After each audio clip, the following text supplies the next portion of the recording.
Bem, pessoal, vamos de BTC no fim de tarde dessa segunda-feira, 10 de outubro. Agora na Espanha, 20 horas e 43 minutos. No Brasil, 15h43 da tarde.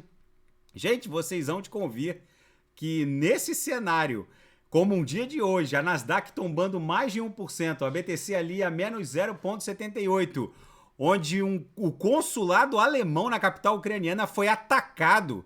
Cyberataques aos principais aeroportos dos Estados Unidos foram registrados. Eu já vou falar sobre isso. A Autoridade Aeroportuária e a Agência Nacional de Segurança Cibernética norte-americana conseguiram restaurar o sistema do LaGuardia. Um mundo Mad Max apocalíptico como esse, o Putin largando o aço na Ucrânia e o Joe Biden falando em Armagedon nuclear. Vocês hão de convir que a BTC tá muito comportada. Nesse momento a gente segue respeitando a nossa cunha triangular. Vocês vejam que aqui na banda de VWAP mensal a gente nem esgarçou a Lower. A gente chegou a dar um beijinho na Lower ali no meio, na madrugada ainda aí no Brasil. Aqui tava bem no comecinho da manhã. Deixa eu despoluir aqui para vocês verem. A gente chegou a dar um beijinho aqui na Lower, na banda de VWAP mensal. Fizemos a mínima hoje em 19.098. Foi um beijinho básico, não esgarçamos a Lower. A banda de VWAP mensal segue engolfada pela banda de VWAP mensal do mês anterior, de setembro, do mês 9, que por sua vez também acabou sendo engolfada ela do mês 9, a do mês 8 e a do mês 7, as três, pela grande banda de VWAP mensal de junho de 22, fazendo um repeteco com os engolfamentos sucessivos que foram promovidos pela banda de VWAP do mês 5 de 21, que engolfou a do mês 6, a do mês 7, e essa série de engolfamentos acabou dando aso à BTC buscar o all-time high, já que isso aqui é um indício forte do esgotamento do ímpeto vendedor. Por isso que eu estou reportando aqui no canal. Gente, essa série de engolfamentos e esse cenário de absoluta incerteza, os gastos militares na zona do euro explodiram. A maquininha de impressão de dinheiro vai cantar forte. O Putin vai quebrar a Europa Ocidental. Ele tá largando o aço na Ucrânia. E o fato é que nesse cenário Mad Max, vocês vão de convir que a nossa cunha triangular segue absolutamente resiliente. Eu, quando amanheci e vi as notícias e depois a confirmação no New York Times que realmente o consulado alemão foi atingido na capital ucraniana, eu achei que a volatilidade ia ser maior. Mas vocês vejam que na nossa cunha foi respeitada. No intraday, basicamente, a BTC deu um beijinho na Lower, chegou a esgarçar quando os fatos ficaram mais graves, mas rapidamente recuou em direção à VWAP. Ou seja, a BTC está muito resiliente.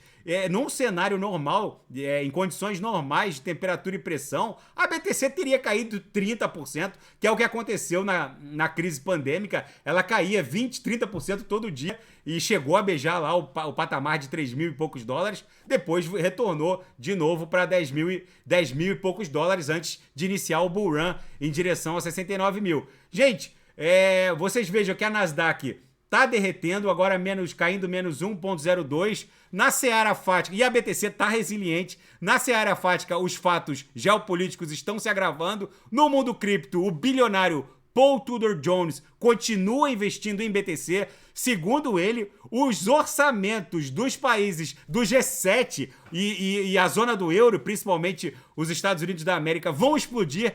O Vladimir Putin e o Mohammed bin Salman, eles estão num verdadeiro cabo de força, né, contra o Ocidente. Toda vez que a pressão inflacionária na zona do euro nos Estados Unidos parece que vai ser controlada, os dois lá se reúnem na OPEP e cortam milhões de barris dia na produção de petróleo. Ou seja, esse cenário é bizarro o que tá acontecendo. Afinal, guerra é guerra, né?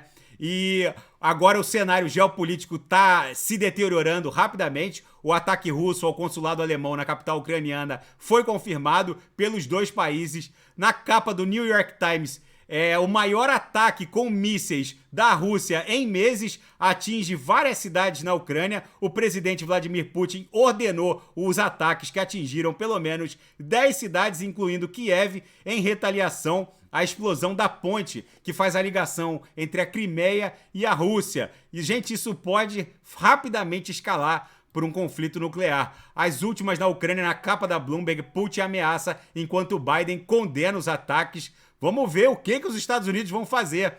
E a Alemanha afirma que vai subsidiar a maior parte da demanda de gás em toda a zona do euro. A Alemanha falou que está disposta a gastar 100 bilhões de euros para subsidiar o consumo de gás natural de residências e empresas, não só alemães, mas também na zona do euro. Gente, isso é como mandar um cheque para as pessoas. Isso é imprimir dinheiro.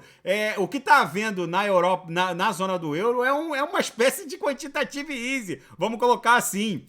Todos esses gastos extraordinários vão acabar fazendo a maquininha de impressão rodar. E cyberataques relatados nos principais aeroportos norte-americanos. Os ataques foram relatados pela primeira vez às 3 da manhã dessa segunda-feira. A Autoridade Nacional Aeroportuária contactou a Agência de Segurança Cibernética, que conseguiu rapidamente resguardar os sistemas do LaGuardia, que é um aeroporto em Nova York que faz as conexões domésticas. Vamos colocar assim. E o aeroporto de Los Angeles e de Chicago também foram afetados e ficaram fora do ar por algum tempo. Segundo a Agência de Segurança Cibernética, a maioria dos sistemas já foram restaurados. E o bilionário Paul Tudor Jones continua investindo em BTC. No Brasil, a NFT do senador Romário e ex-craque da seleção brasileira ignorou esse bear market e conseguiu uma valorização de 714% em um leilão promovido pela CryptoSports,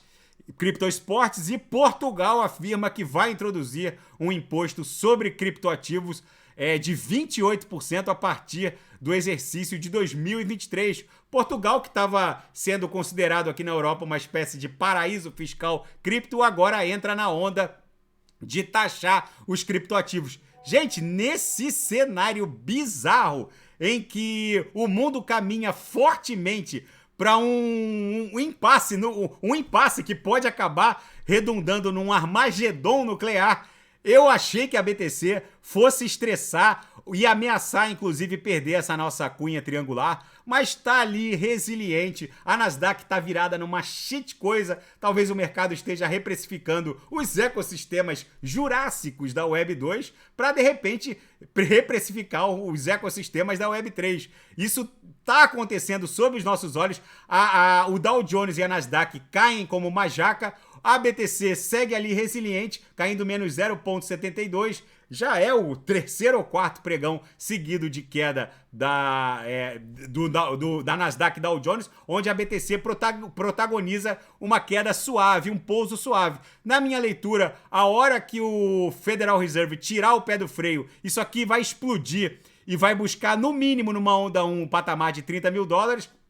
O mercado, obviamente, está nervoso, sentindo e reagindo a toda essa incerteza no horizonte. Os orçamentos ocidentais literalmente vão derreter. A inflação é o novo normal na zona do euro e nos Estados Unidos da América. Não se enganem, o Putin e o Mohammed bin Salman não vão deixar as commodities energéticas arrefecerem as suas respectivas cotações. Vocês podem ter certeza que esse imbróglio geopolítico e financeiro internacional está só no começo, e para a BTC é muito bom. Vidas estão sendo perdidas nessa guerra, mas de uma maneira geral, desde antes desse conflito russo-ucraniano, eu reportei aqui no canal que se a Rússia invadisse a Ucrânia, sérios benefícios iriam acabar redundando para o mundo cripto. E é o que está acontecendo. A hora que o Federal Reserve tirar o pé do freio, a BTC explode igual um foguete. Tá bom, pessoal? Fiquem com Deus. Se nada fugir do script, eu volto amanhã para analisar a própria BTC. E quem quiser sugerir alguma análise,